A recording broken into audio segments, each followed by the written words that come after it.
Welcome to Daily Dose Radio, a 5-minute devotional podcast studying the Psalms verse by verse. Broadcast from the ever-beautiful Sharonville, Ohio, on the sunny side of Cincinnati.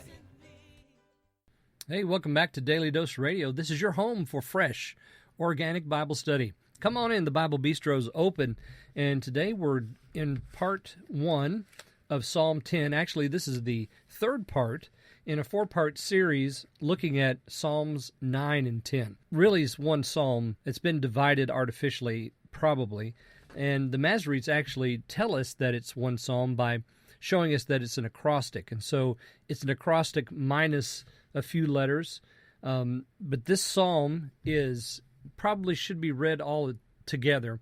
And it starts out, just as a review, let's just remember where we've been. It starts out in part 1, which I translated as verses 1 through 10.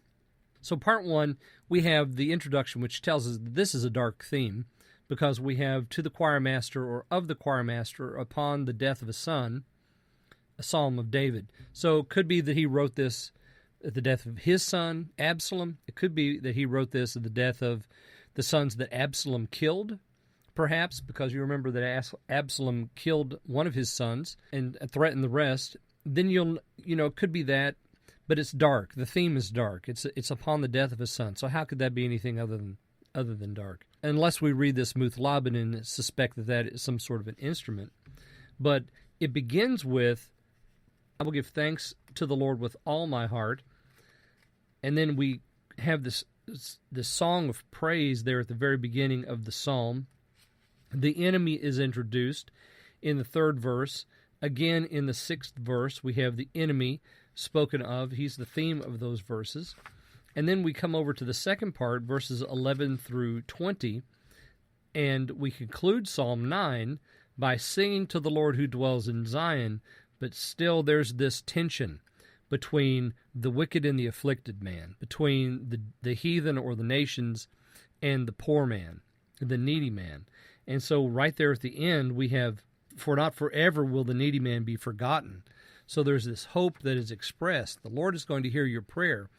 But now we come in Psalm 10 to all of this tension, all of this sorrow that has been expressed throughout the psalm up to this point, this contention with the wicked man, really kind of comes to a head, and we have a very mournful, very agitated psalmist writing in in the whole 10th psalm. But we're going to see now in Psalm 10, as I've teased all along, the definition of the wicked. We have this textbook definition. Webster could not have done better himself in giving us a definition. So we're going to see that this week and next, and finish out Psalm 10 and conclude our acrostic. Let me read for you the first 2 verses in my translation of Psalm 10.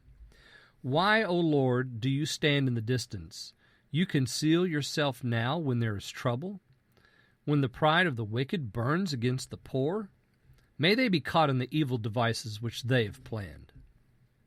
All right, that's verses 1 and 2. For this week, we're going to look at 2 verses apiece until we get to Friday, and then we're just going to do verse 9. So I'm treating the first 9 verses this week. Notice that we start out with a question here. Why? Some of your translations are going to carry that why over into the next sentence. Why, O Lord, do you stand in the distance? Why do you conceal yourself now? The why isn't there, but the force of it carries through, all the way through the 3rd phrase, which is the first part of the 2nd verse. Why, O Lord, do you stand in the distance? You conceal yourself now when there is trouble, when the pride of the wicked burns against the poor. You see how that carries through. May they be caught in the evil devices which they have planned. Now that is almost a summation of everything we've had in Psalm 9. Because remember, in Psalm 9, they were falling into the pit that they had dug, and we saw how that was a repeat of previous psalm literature.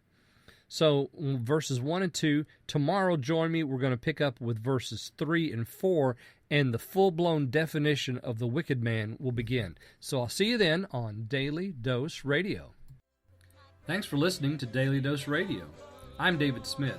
The music today has been performed by the Bluegrass Experiment. Thanks again for listening. I'll see you next time on Daily Dose Radio.